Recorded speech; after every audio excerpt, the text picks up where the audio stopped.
واقعہ ہررا کیا ہے؟ دیکھیں واقعہ ہررا یہ ہے کہ جب شہادت حسین ہو گئی تو اہل مدینہ نے یزید کی بیعت توڑ دی تھی، اور ظاہر ہے یزید اپنے آپ کو حکمران سمجھتا تھا، تو اس نے کہا کہ یہ بیعت توڑنا جو ہے یہ بغاوت ہے وقت کی حکومت کے خلاف. تو پھر اس نے اس بغاوت کو کچلنے کے لیے، جسے وہ بغاوت سمجھتا تھا، فوجیں جو ہے وہ مدینہ شریف روانہ کی، اور مدینہ شریف کی حرمت پامال ہوئی.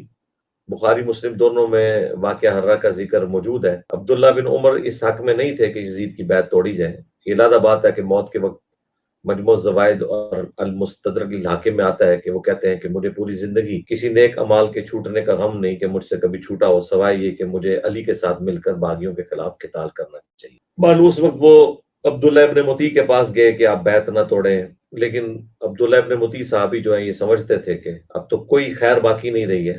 تو اس کی وجہ سے یزید نے پھر مدینے کے اوپر حملہ کیا، اور ظاہر ہے کہ جب بادشاہ کسی جگہ پہ داخل ہوتے ہیں تو پھر وہاں پہ آپ کو پتہ ہے تباہی ہوتی ہے.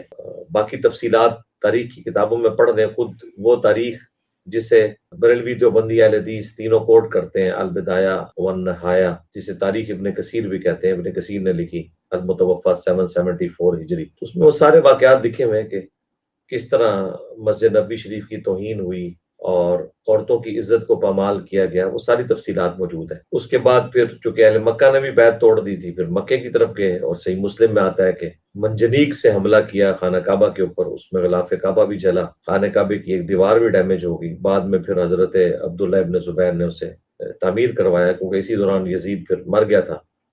اس کی وجہ سے بنو امیہ کی حکومت کمزور ہو گئی، اور یزید کا بیٹا جو معاویہ تھا، اس نے اپنے بیٹے کا نام بھی معاویہ رکھا ہوا. وہ ولی اللہ تھا، اور اس نے اپنے باپ کی مسند پہ بیٹھنے سے انکار کر دیا کہ میرے باپ نے اپنی دنیا اور آخرت برباد کی ہے تو میں کیوں ہی مسند سنبھالوں. کچھ عرصے بعد وہ بھی 22 سال کی عمر میں آلموسٹ فوت ہو گیا. پھر مروان جو ہے نا اس نے حکومت سنبھال لی، اور پھر آگے سلسلہ چلا. تو واقعہ ہررا جو ہے وہ اس واقعے کو کہا جاتا ہے، اور واقعہ ہررا کا ذکر بخاری میں بھی موجود ہے. حضرت انس بن مالک بڑے غمگین تھے اس واقعے کی وجہ سے، تو حضرت زید بن ارقم نے خط لکھا حضرت انس بن مالک کو کہ ہمیں تو رسول اللہ نے پہلے ہی بتایا تھا کہ یہ کچھ ہوگا، اور حکم دیا تھا کہ صبر کرنا یہاں تک کہ حوض کوثر پہ مجھے آ کے ملنا. تو انصار مدینہ کے ساتھ جو کچھ ہوا، یہ صحیح بخاری کے اندر اس کا بھی ذکر موجود ہے. اور اسی حدیث میں صحیح بخاری کے آتا ہے کہ حضرت انس بن مالک کہتے ہیں کہ یہ زید بن ارقم وہی ہیں جن کی تائید میں اللہ تعالیٰ نے سورۃ المنافقون کی آیات نازل کی تھی کہ عبداللہ بن ابی نے یہ کہا تھا کہ جب ہم عزت والے مدینے میں داخل ہوں گے تو وہاں سے ذلیلوں کو نکال دیں گے.